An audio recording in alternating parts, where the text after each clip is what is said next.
그 한마디가 50년 우정을 송두리째 흔들었습니다.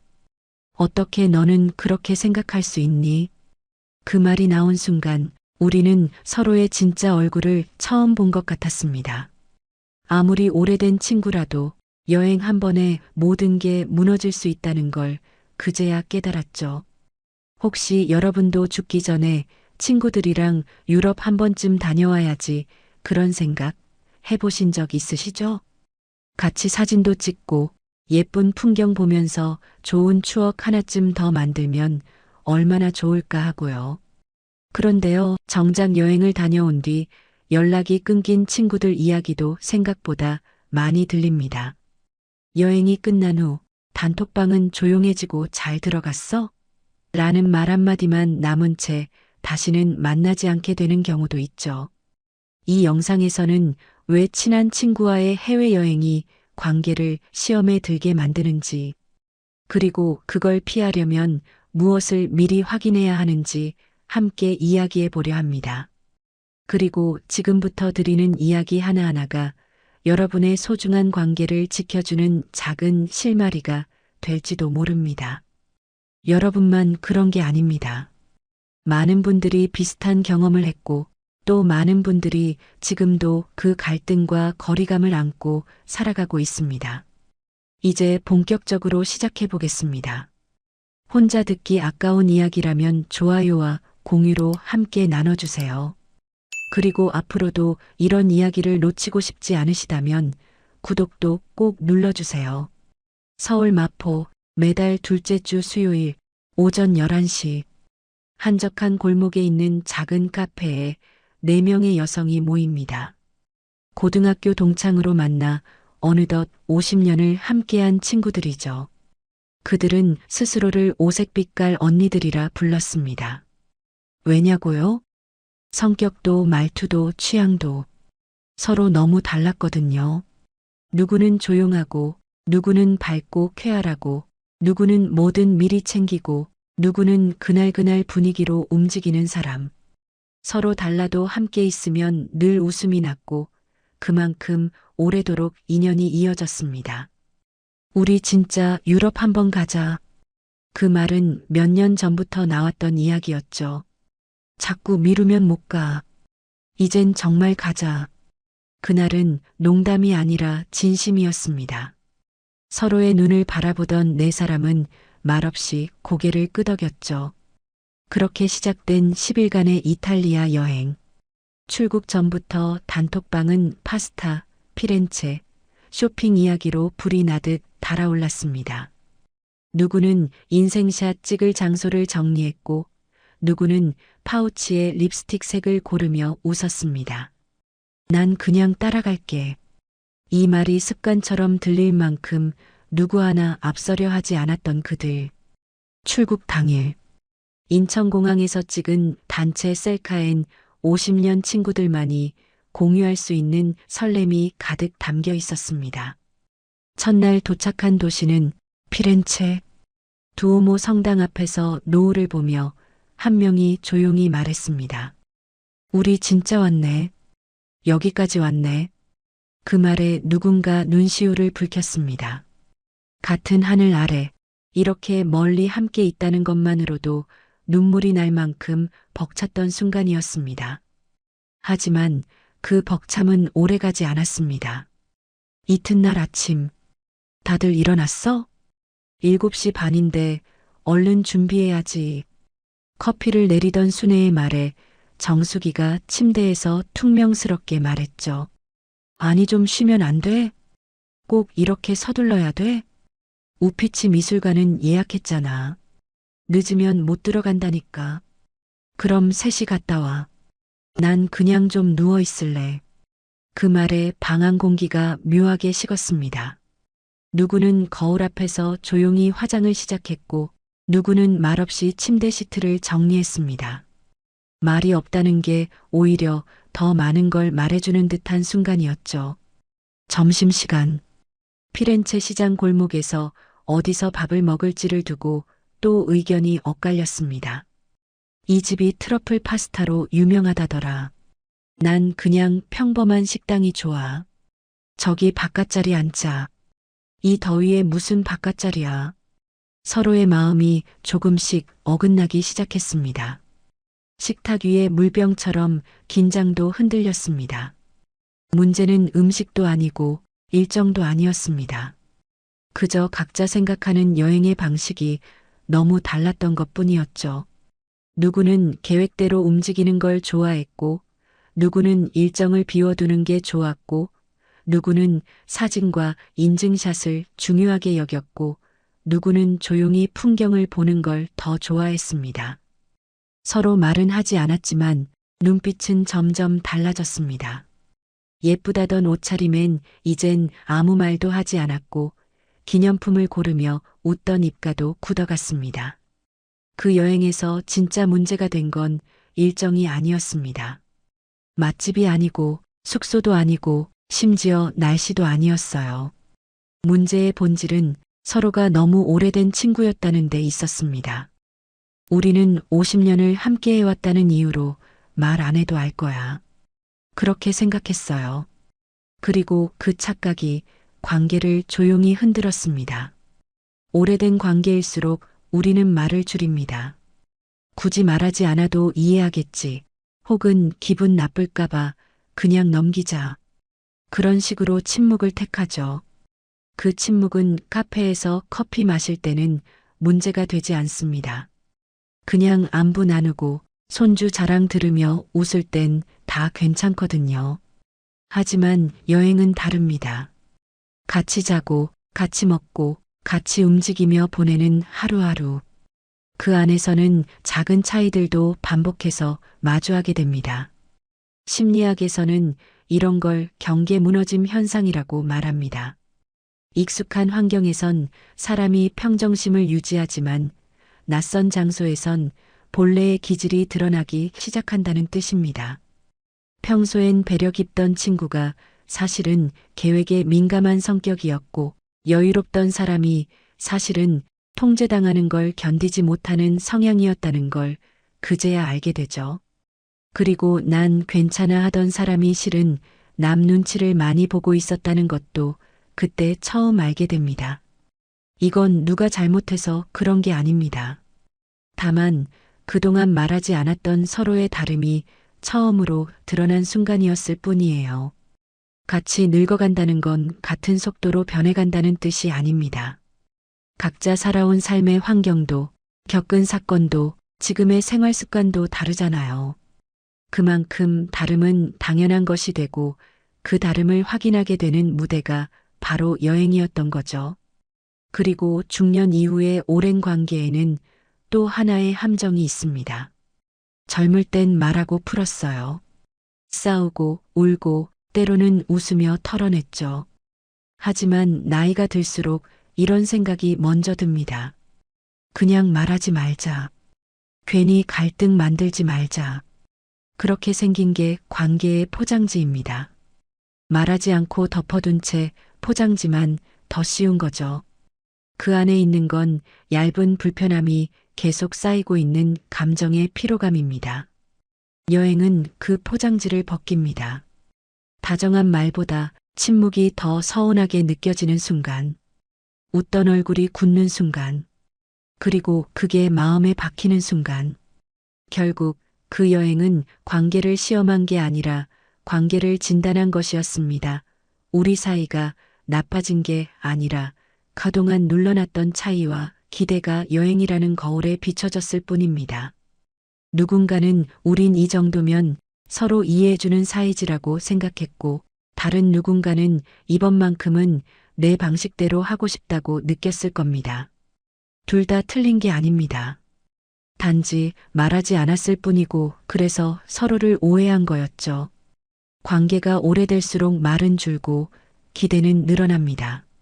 여행은 그 기대와 현실 사이의 간극을 그대로 보여주는 무대입니다. 말하지 않은 차이는 결국 감정의 균열이 되고요. 그래서 오래된 친구일수록 여행 전에 한 가지 질문을 꼭 해봐야 합니다. 우린 정말 함께할 준비가 되어 있을까? 사람 사이의 갈등은 결국 다름에서 시작됩니다. 그리고 그 다름을 완전히 없애는 건 어렵지만 조금씩 줄여가는 건 충분히 가능하죠.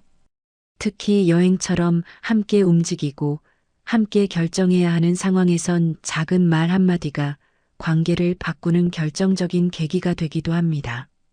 지금부터는 그 갈등을 사전에 막을 수 있는 작고 현실적인 말의 기술 4가지를 소개해 드릴게요.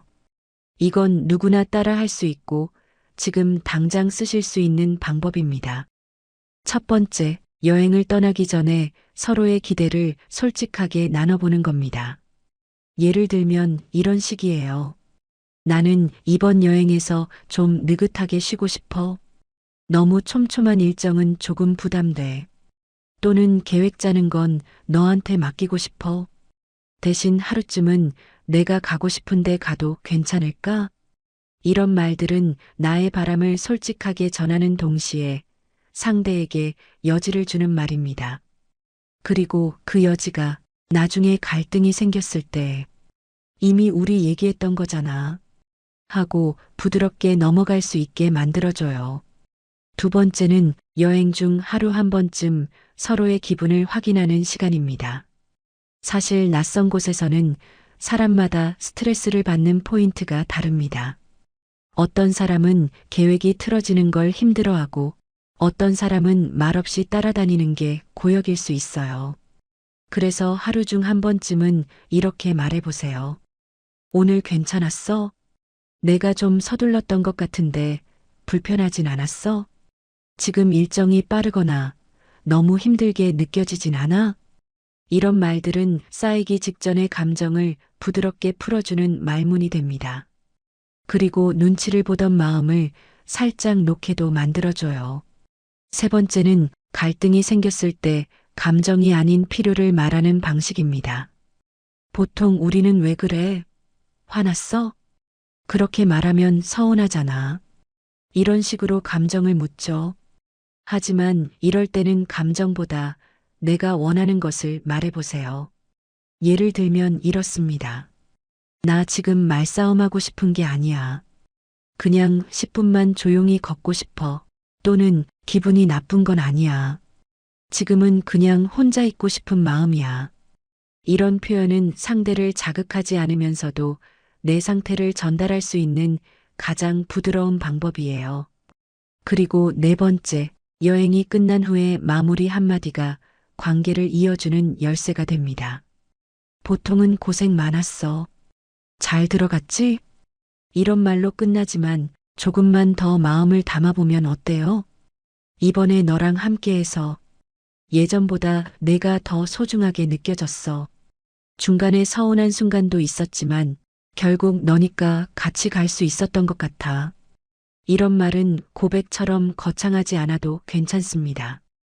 짧고 담백하더라도 상대의 마음을 붙잡아주는 단단한 말이 됩니다. 심리학자 버지니아 세티어는 이렇게 말했습니다. 모든 인간의 갈등은 제대로 말해지지 않은 감정에서 시작된다. 말은 도구입니다. 하지만 진심을 담아 꺼낸 말은 관계를 회복시키는 기술이 되기도 합니다. 그리고 시니어 시기의 관계에서 이 기술은 이제 선택이 아니라 관계를 유지하는 생존 전략이 되는 시기입니다. 그러니 지금 너무 길지 않아도 괜찮습니다. 아주 작은 한마디로도 서로의 마음은 다시 연결될 수 있습니다. 여행 마지막 날 도시의 이름은 베네치아였습니다. 산타루치아역 근처 숙소로 돌아오던 저녁, 4사람은 각자 방으로 조용히 들어갔습니다. 그날 하루도 그 전날과 다르지 않았습니다. 식당을 고르는데 시간이 오래 걸렸고 기차 시간 문제로 서로의 말투에 날이 서기 시작했죠. 그리고 그 모든 상황이 말없이 이런 공기를 만들었습니다. 이제 그냥 끝났으면 좋겠다. 밤 9시쯤 숙소 거실에 불이 켜졌습니다.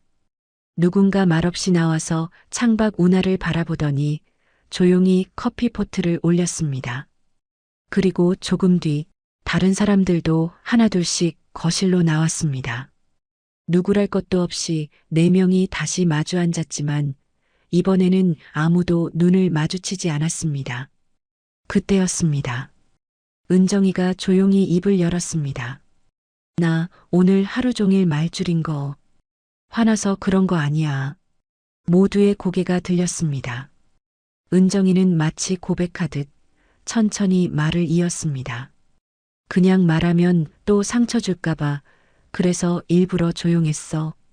그 말을 듣자 정숙이가 울컥한 얼굴로 말했습니다.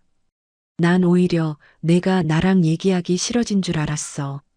괜히 나 때문에 불편했던 거 아닌가 싶어서 순애도 작게 말했습니다. 나는 계속 생각했어. 우리가 너무 늙은 걸까? 그래서 예전처럼 서로 맞추는 게 안 되는 건가 하고. 그리고 가만히 앉아있던 희정이가 입을 열었습니다. 그 말은 이랬습니다. 근데 있지. 이번 여행에서 보여준 게 진짜 우리인 것 같아. 좋을 땐 누구나 웃지. 근데 서운할 땐 참았다가도 결국 말하게 되는 거. 그게 우리지. 그게 진짜 우리 모습이잖아. 그 말을 듣고 모두 고개를 숙였습니다. 눈을 감은 사람도 있었고 말없이 고개를 끄덕이는 사람도 있었습니다. 눈을 마주치지는 않았지만 서로의 마음은 작게 흔들렸습니다. 그리고 그 흔들림은 작은 손짓으로 이어졌습니다. 서로의 손등에 커피잔을 밀어주는 손길. 아무 말 없이 내민 따뜻한 잔. 그 속에 담긴 말은 하나였습니다. 나 미안했어. 그리고 정말 고마워. 이렇게 다시 앉아줘서. 그날 밤 단톡방엔 이런 메시지가 올라왔습니다. 다음엔 일정 없는 여행 어때? 그냥 책 한 권 들고 가만히 쉬다 오는 그런 여행. 아무도 말은 하지 않았지만 그 글을 본 네 사람 모두가 같은 생각을 했을 겁니다. 다음에도 나는 이 사람들이랑 같이 가고 싶다. 오래된 친구와의 거리감은 많은 사람들이 겪는 보편적인 문제라는 걸 자료들이 보여줍니다. 2023년 한국노년심리연구소가 55세 이상 여성 720명을 대상으로 조사한 결과가 있습니다. 이 중 75.1%가 가까운 친구와 갈등을 겪은 적 있다고 답했습니다. 그중 80%는 갈등이 생겼지만 직접 말하지 못하고 그냥 연락을 줄였다고 했습니다. 즉, 대부분의 관계는 말로 끊어지는 게 아니라 말하지 않음으로 조용히 끊긴다는 겁니다. 또 다른 조사도 있습니다. 한국 여성 노년 생활 문화 포럼에서 시니어 여성 600명을 대상으로 실시한 설문입니다. 응답자의 43.5%가 해외여행 후 친구와의 관계가 어색해졌던 경험이 있다고 밝혔습니다. 그 이유는 뭘까요? 가장 많이 나온 대답은 말하지 못한 불편함이 쌓였기 때문이었습니다. 그렇다면 왜 말하지 못했을까요? 연세대학교 심리학 교수는 이런 말을 했습니다. 50대 이후의 인간관계는 감정보다 기억과 기대에 의해 유지된다. 그 기대가 어긋나면 실망이 되고 그 실망은 말하지 않음이라는 선택으로 굳어진다. 이 말은 우리 안에 생긴 감정 표현의 습관을 그대로 설명해 줍니다. 갈등이 생겼을 때 풀기보다 피하는 이유는 우리가 부족해서가 아니라 살아온 방식 때문이라는 거죠. 서울대학교 노년사회학 연구소의 보고서에선 더 직접적인 표현도 나옵니다. 중년 이후 여성의 친밀 관계는 감정 교류보다는 오래된 기억과 의무감으로 지속되는 경우가 많다. 즉, 진심을 확인하며 이어가는 우정보다 그냥 익숙해서 예의상 이어가는 관계가 더 많다는 뜻입니다. 하지만 그 안에는 표현되지 못한 서운함과 말하지 못한 감정이 차곡차곡 쌓이고 있죠. 실제로 있었던 이야기입니다. 60대 여성 5명이 함께 유럽 배낭여행을 다녀왔습니다. 사진도 많이 찍고 밤늦게까지 수다도 떨며 추억을 만들었지만 돌아온 뒤에도 연락을 주고받은 건 그중 단 2명뿐이었습니다. 한 분은 이렇게 말했습니다. 여행은 정말 좋았어요. 그런데 같이 다니다 보니까 내 마음이 너무 조심스러워졌다는 걸 알았죠. 서로 맞춰주는 게 아니라 그냥 말 안 하고 참는 게 더 많아졌던 거예요. 그 뒤론 이상하게 다시 만나고 싶다는 생각이 안 들더라고요. 이 모든 이야기들이 말해주는 건 단 하나입니다. 시니어 여성의 우정은 기대와 습관으로 연결되기 쉽고 표현하지 않은 감정은 결국 관계를 끊어놓는 실마리가 된다는 것. 심리학도 사회학도 하나같이 이렇게 말합니다. 표현하지 않는 서운함이 관계 단절의 시작이다. 그러니 지금부터라도 말하는 연습을 시작해 보는 게 가장 현실적이고 가장 필요한 실천이 아닐까요? 이어지는 마지막 이야기에서는 이 모든 감정과 생각들을 어떻게 마무리하고 어떤 마음으로 삶에 다시 연결할 수 있을지 차분히 정리해 드립니다. 우정은 시간으로 이어지는 게 아니라 마주 앉아 말할 수 있는 용기로 이어집니다. 50년을 함께해온 친구여도 말하지 않으면 오해는 쌓이고 감추면 관계는 멀어집니다. 우리는 이번 여행에서 서운함도 있었고 침묵도 마주했지만 결국 다시 마주 앉을 수 있었기에 그 시간이 더 깊은 우정이 될 수 있었습니다. 혹시 지금 괜히 나만 예민한 걸까? 이 말 꺼냈다가 멀어지면 어쩌지? 그렇게 넘긴 일 한 번쯤 있으신가요? 그렇다면 오늘 이 이야기를 여러분 스스로에게 조용히 보내는 편지처럼 마음속에 담아두셔도 좋겠습니다. 말하지 않았던 감정은 사라진 게 아닙니다. 그저 말해줄 기회를 기다리고 있을 뿐입니다. 지금 당장 긴 얘기가 아니어도 괜찮습니다. 이번 여행 내가 있어서 다행이었어. 이 한마디면 충분합니다. 말이 오가는 사이의 관계는 다시 연결되고 말이 멈춘 자리엔 따뜻한 여운이 남습니다. 이 영상이 여러분의 마음에 조금이라도 닿았다면 지금 떠오르는 그 친구에게 이 이야기를 공유해 주세요. 그리고 여러분의 경험도 댓글로 남겨주신다면 누군가에게 큰 위로가 될지도 모릅니다. 앞으로도 이런 이야기 함께 나누고 싶으시다면 지금 구독 버튼 꼭 눌러주세요. 우리 같이 천천히 함께 가요. 감사합니다.